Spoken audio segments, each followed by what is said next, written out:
anyone would like to say something, they'll just raise their hands, or maybe they'll just go outside and discuss whatever they want. And when they're finished with their meeting, they can come here and join us. Okay. My name is MUNYARADZI. I don't know if you can all see this, or should I write?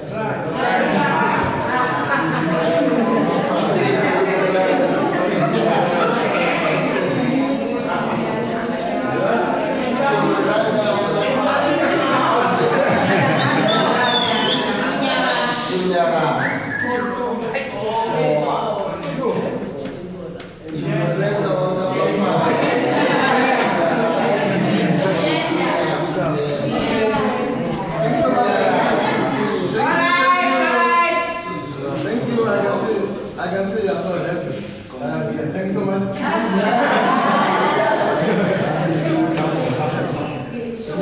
It means the consoler, generous. Okay. I'm Zimbabwean. I think most of you know now. And I'm a rebel to Islam. A very passionate rebel to Islam, by the way. I started Islam about 4 years ago. Okay. My story of conversion is quite long. I'm not going to delve much into that right now, but I can, okay, let me just give you a glimpse of how I came to embrace Islam and how I came to be here with you. Okay. All right.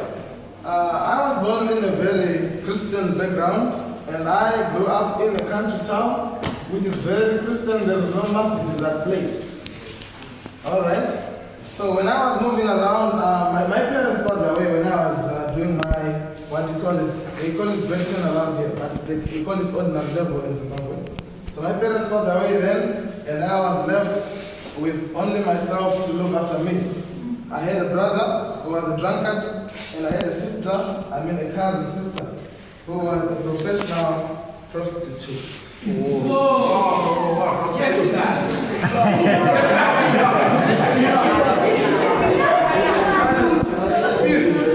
That's not funny. Guys, finish. The next person who talks is going out.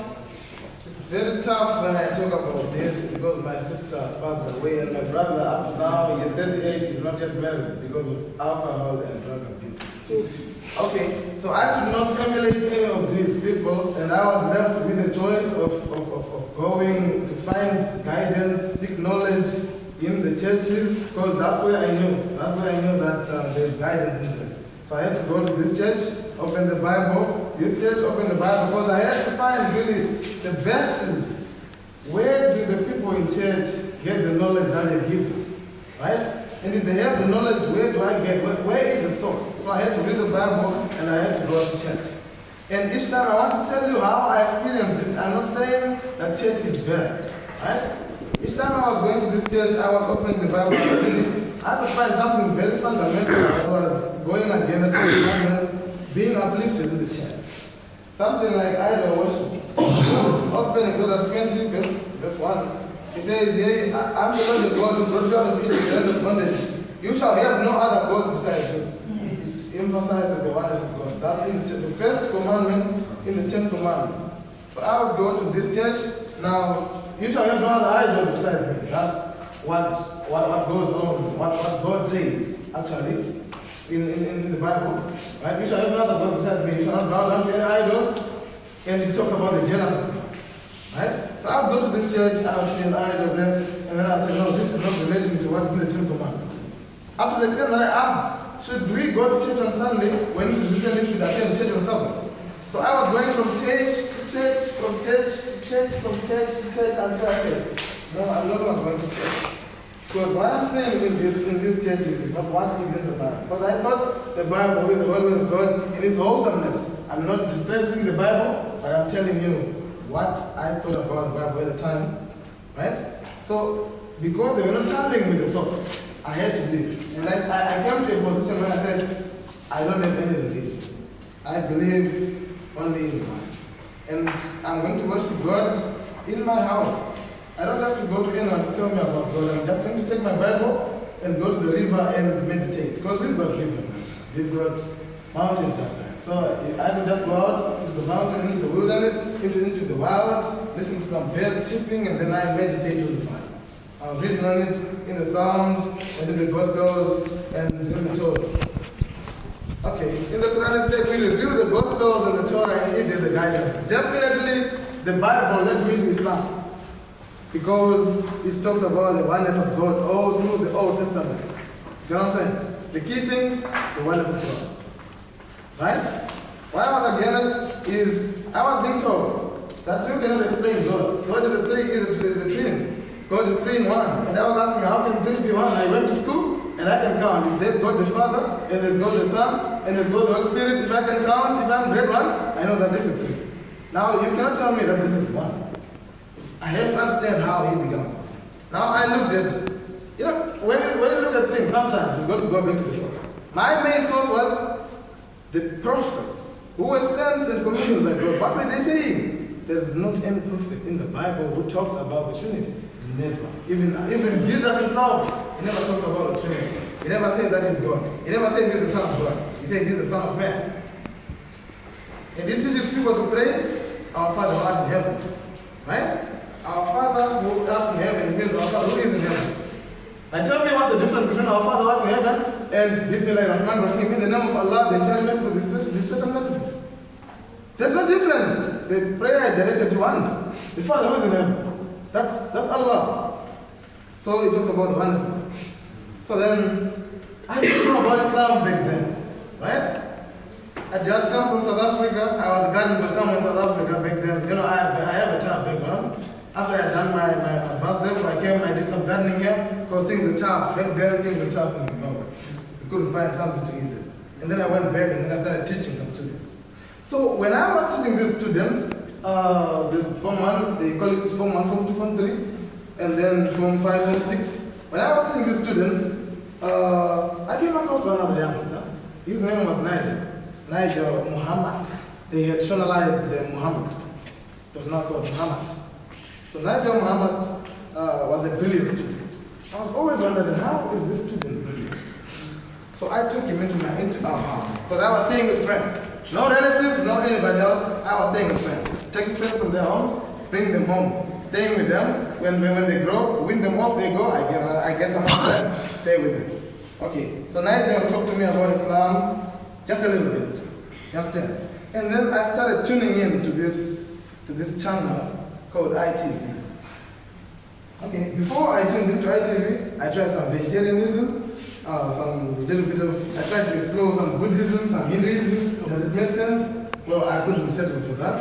And then Rastafarianism is very popular in Zimbabwe. People like to wear these hats, but really there was no substance. I couldn't get somewhere to put my roots in. You know what I'm saying? I'm just telling you a brief thing about my life.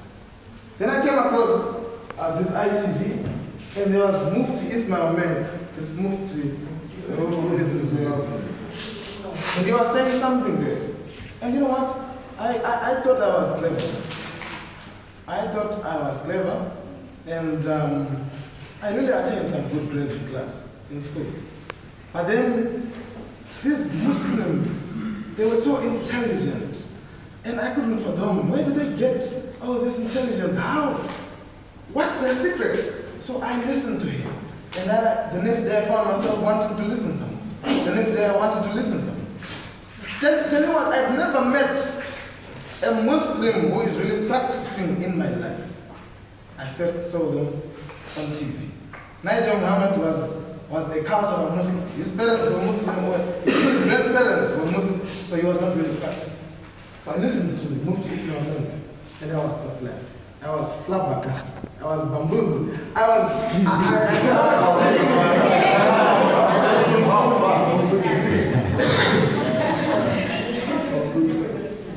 Ladies and gentlemen, Islam is a jewel. Islam has got the answers. And I was listening to the answers. And I had so many questions and they were being answered in Islam. And I heard him say, you can be a Muslim if you believe in the oneness of God and if you believe that Muhammad is his message. And I said in my own heart, I bear witness that there's only one God. And that Muhammad is his message. So I'm Muslim. Then I started calling myself a Muslim in a community where there was not even a Muslim. And people were calling me, are you crazy? Muslims are people from Malawi and this and that, and they're the Chawa tribe and stuff. They are not Chawa. And I said, no, I don't mind. So I started taking the teachings, giving the children that I was teaching a lecture in class. A lecture about Islam. There's very some words about by the speakers who were presenting the lectures I would teach my students before I started the lesson. You understand? It was lawless there because people just come out of a period, I can call it a period of ignorance. They weren't going to school because they were hungry. Now they wanted people to come back to school. And I used to hit students. Get back to class. You understand? I would hit people who were outside the schoolyard, they'll get inside and they'll know that there's a lion gold major. They used to call me major. I would say major, so said nothing. When they come into the class, they will see a different person, loving person. Then I will try to give them as much love as I can. And you know what? Those kids, they succeeded. With the word that I was getting from the Muslims, they succeeded, and I could bet that my Form 2 students could write a Form 4 ordinary level test and pass it. I could bet that. So I went from being a lukewarm Muslim, a learner of Islam, to being someone who studies Islam deeply. And then I left. I went to university. Okay? Then I met some other guy there. His name was Edward or Abdul Karim. Now, I had a picture of the Quran on the computer. It was my friend's computer, and I was reading. So he came around, he was going, and he asked me, hey, are you Muslim? And I said, you know what? All the religions of the world are just religions. Just get on with worshiping God. I was not yet strong enough to stand and tell him that I'm Muslim. You know, I was still learning a lot. So he told me, well, I'm Muslim. And I said, really? So we walked out together. He gave me some tapes, some discs. He assisted me from Salah, everything. You understand? He provided me with all the material that I needed in order that I would stand in front of beautiful people like you. And I thank Allah subhanahu wa ta'ala for making me a Muslim. So when I was at university, I started to study Islam more than my own discipline, which is insurance, to the extent that my lecturer told me that if you were studying insurance the way you do, the way you study Islam, you could have been our best student. But you know what? I don't really care whether I'm called a good insurer or not. I care about being called a good Muslim because Islam is the way of life. Islam is my whole life, from start to end. So, well, I'm really happy and I'm really proud to be Muslim and I'm really proud to be here. So when I was at university, when I left, I was invited for a youth camp because we had this organization called Zimbabwe Muslim Youth Organization. I'm sorry if I'm dragging it too long, but I joined the Zimbabwe Muslim Youth Organization. They had books that I would take and learn. You know, they are sort of our library. They give some books, pre-distribution books and stuff like that. So I used to go there, and then I joined them. And then they invited me for the camp last time. And alhamdulillah, I don't want to say it. I won't say it. Okay, I was part of the group. And eventually, they nominated me to come here and to represent Zimbabwe Muslims here at the MYM. So, Zimbabwe Muslim Youth Organization deals with the programs almost like what MYM does. According to the guys, what the guys are saying, they usually concentrate on they have activities on team building, they have activities on confidence building, and the like. But, well, I'm glad to be here.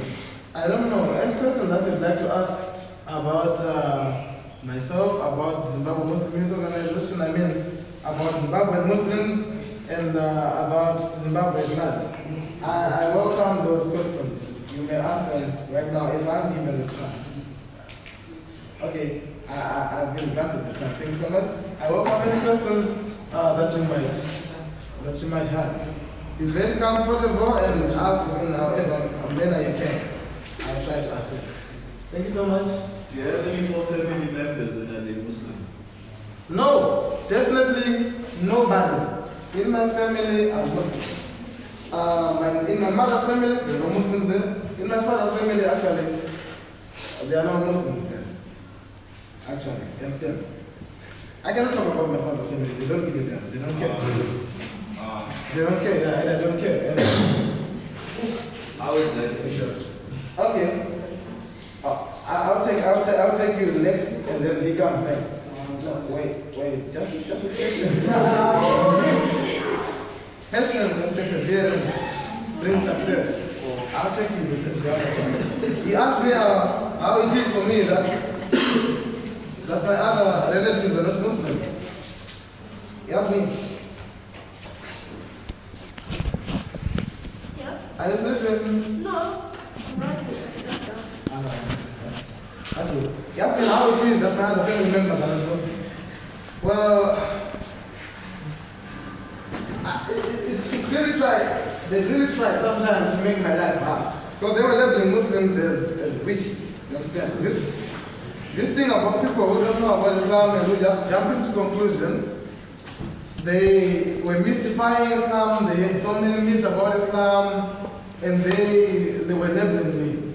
So I had to get back down to them and to explain to my aunt, because I have one aunt that I usually visit, and I was staying with her at the time.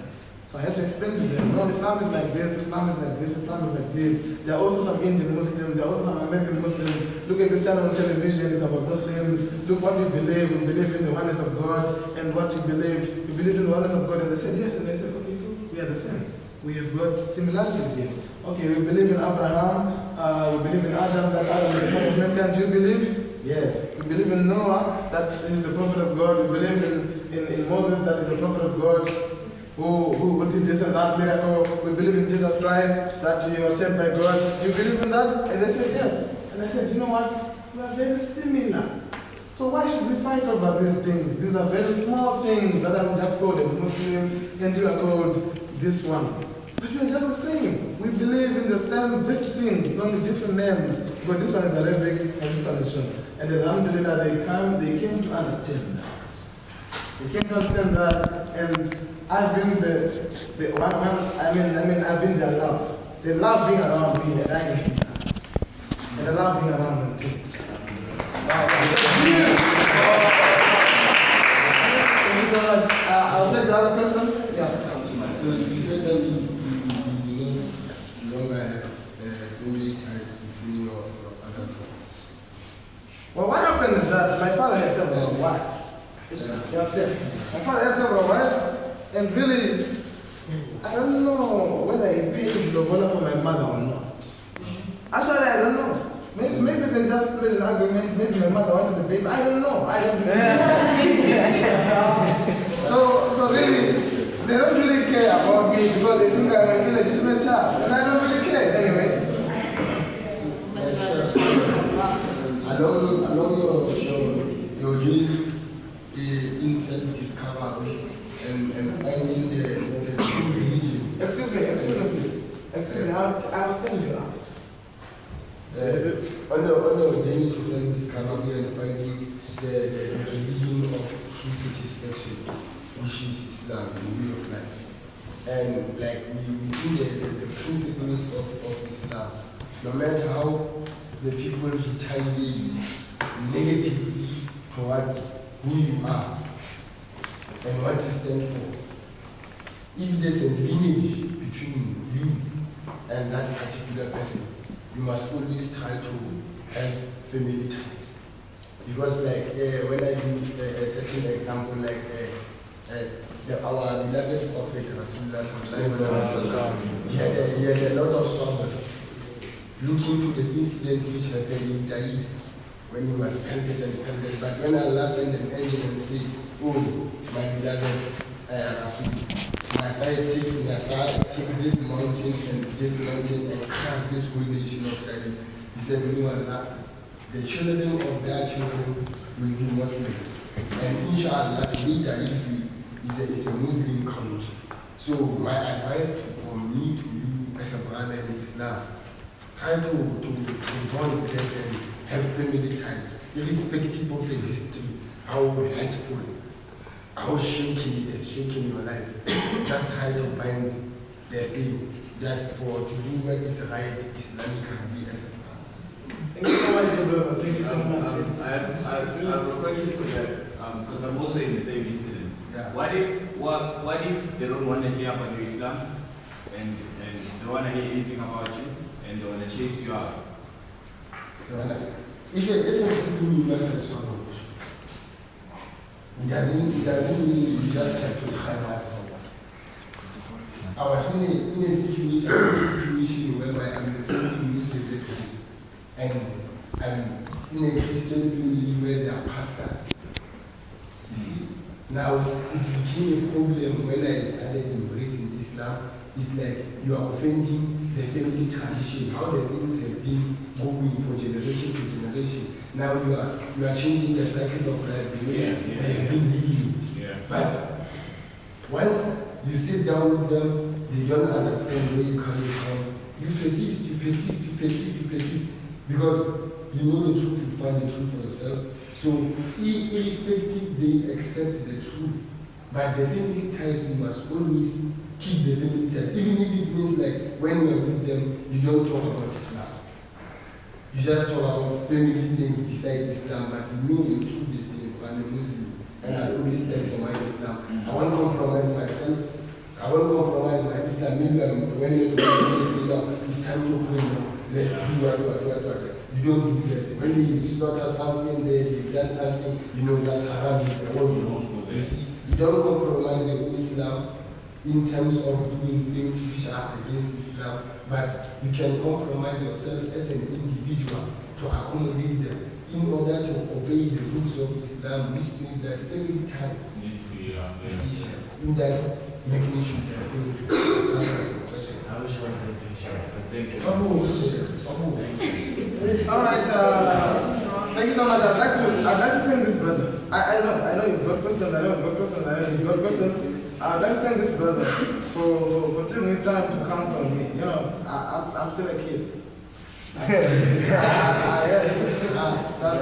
really need people who got this advice, whether they're youngsters, whether they're old.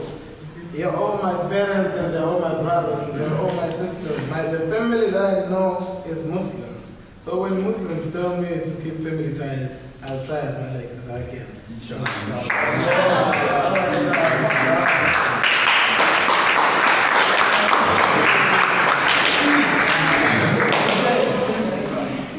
All right. Someone else has a question. Okay, now this row you hear the question. Now I'll take this brother. Okay, it's not particularly a question. What the brother there have said is something which is truthful. But on the other side, a situation is a situation. You see, in life, we have got people who are stubborn despite the existence of the truth. And we have got the people who are temporarily stubborn, or meaning simply they can be stubborn up to a certain extent. In other words, the issue of keeping the ties is in accordance with how easy they make you to approach them. You see, sometimes already there is some greater restrictions to meet those people because of their higher rejection against you. So possibly, as for me, I say you keep praying, and all you know that automatically no one can just wish you to be disassociated with their families for nothing. The most important thing is that what contributes to that is that you know exactly one who can't listen to you even if you present yourself fairly to them. You see. And there are those people who can be irritated up to a certain extent, but beyond that extent now, they can listen to you, you see. So the advice is good, as they have said, but as for me, I say, usually situations automate themselves. Like now, if we take the history of the Prophet Ibrahim alayhi salam, you find that he broke the idols. And the parents, his father, he agreed with the community that he is thrown into the pit. So actually it's clear then the father was so obsessed with the idol worshipping to an extent that he can even throw his only son into the fire. Not that the child in his actual sense, he didn't want to see any family ties with the parents. In actual sense, it was only that his greatest passion and interest in not trying to associate partners with Allah, with God, is the one which drove him away.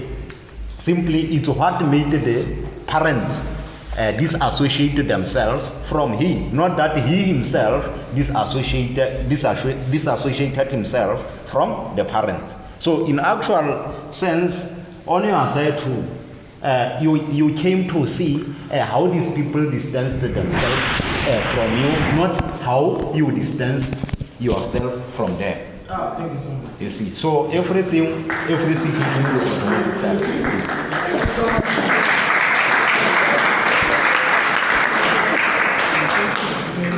What I got from him is that take a situational approach according to the Quran and the Sunnah. That's what I got. Thank you. And out to the other brother, you can say whatever you want to say. I'm here. Wa alaikum salam wa rahmatullahi wa barakatuh. Actually, mine is a question. So, like, by reading the word you are saying, it's like you went through tough times, I can see. So, like, some of us are also going through those tough times. You understand? So, like, the way you're putting it, it's like when you went through those tough times, you always something to console you. For example, you always wondered why God is doing this to you, right? Why He's taking your parents away. So, like, what did you use as your consoler to console yourself, to get you through against all odds? You tried to come up and love people. What was your medicine of doing that to overcome all these challenges which you went through? Thank you so much. What an awesome question. Let's give him a pump.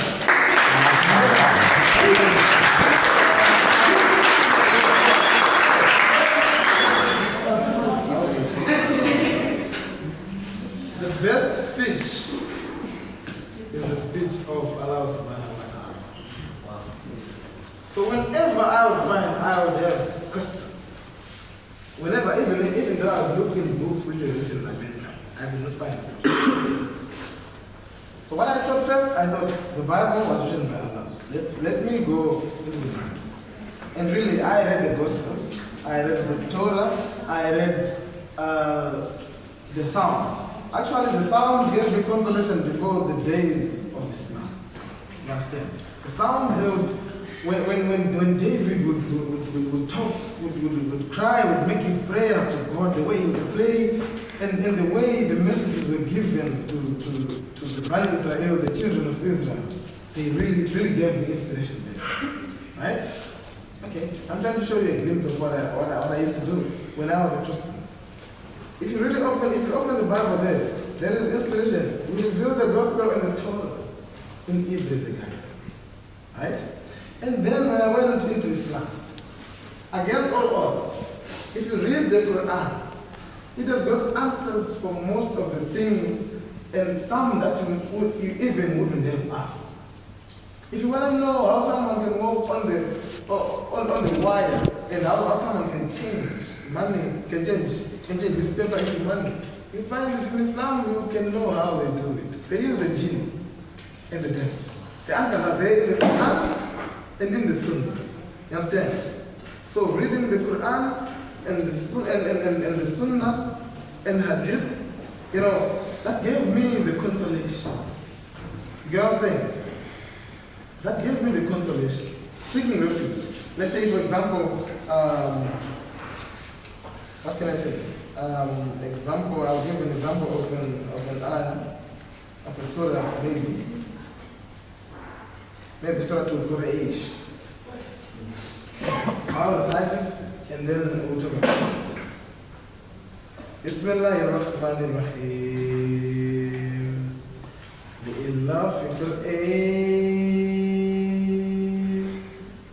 Illa fihim rihlata shita ila swayf. فليعبد الرب هذا البيت الذي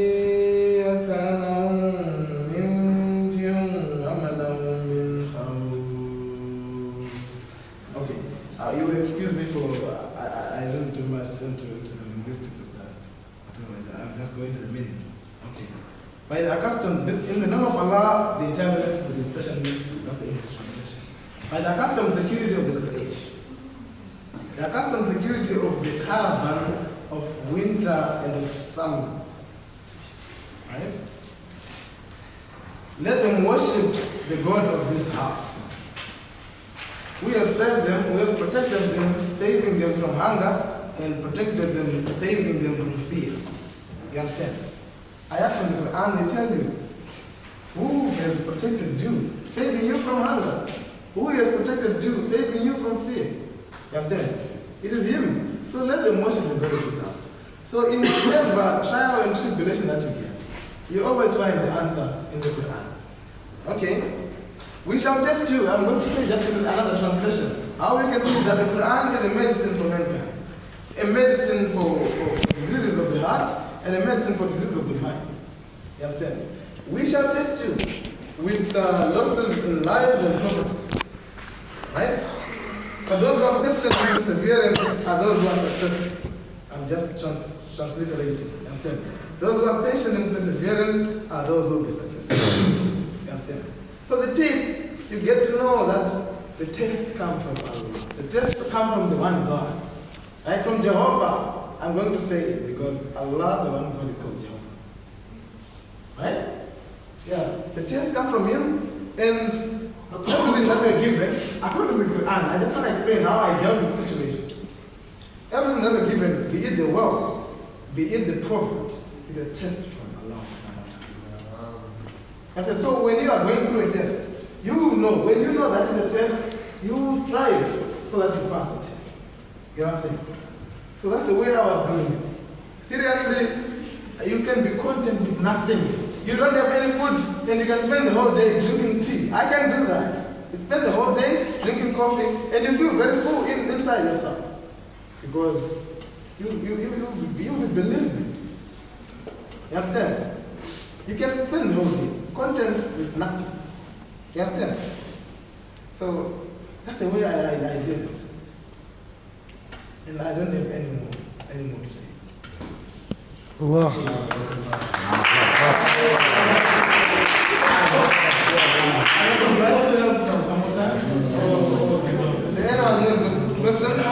No more questions, right? Okay, so let me conclude. I am here to see you. I'm here to see beautiful faces. I'm here to see smiling faces. I came here solely for you. If you were not here, I shouldn't have been here. So feel very free to talk to me.